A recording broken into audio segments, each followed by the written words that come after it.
Hello everyone, welcome to my channel.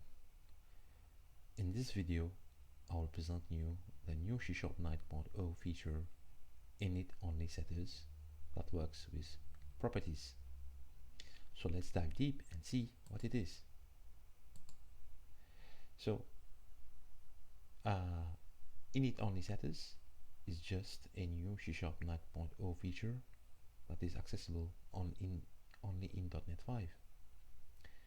It provides a consistent syntax of initializing a member of an instance, and for that we can use property initialization syntax. Okay, so consider a simple example. So we have the new init keyword that can be used with properties. We also have the get and the set keyword. Okay, so the idea behind is, say you have the student ID property as a member of the student class, so you can initialize it using the object initialization syntax. But if the property is an init1, after this object initialization you can no longer initialize it again. If you do so, the compiler will indicate an error. Okay, so in the benefit of time, I've already prepared a demo. So consider a student class with a default constructor and a parameterized constructor. In this one we have a student ID property with an init only setter and a normal get set name property. This class derives from another base class, base student, with an init property which I have initialized with a value. Okay, so this is the first way we can initialize a default property, an init only setter. Second way, this is another init only setter property, so you can initialize it in the student constructor.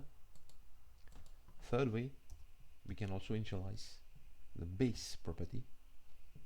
This is a course, some xyz value. Okay, third way, you can create a new instance of the student class and use the object initializer syntax. But if you do student ID, which is an init only setter property, say value 1 to 5, the compiler indicates an error saying that init only property or indexer student ID can only be assigned in an object initializer or on the this or base in an instance constructor or an init accessor, like we just had a look. So there are only 4 ways to initialize such properties. Okay, so the benefit of using the init keyword is that we no longer have a need to have a parameterized constructor initializing internal read-only variables,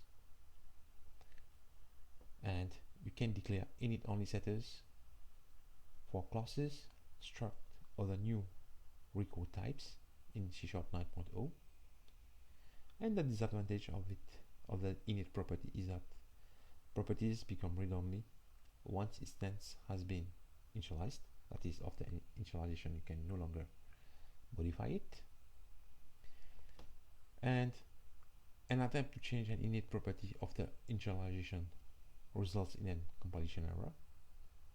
And thirdly, it can only be initialized in an object initializer, constructor, init accessor, or using the base and this keyword, like you just saw. So if you like my video, hit the bell icon and subscribe to my channel. Thanks for watching. Bye.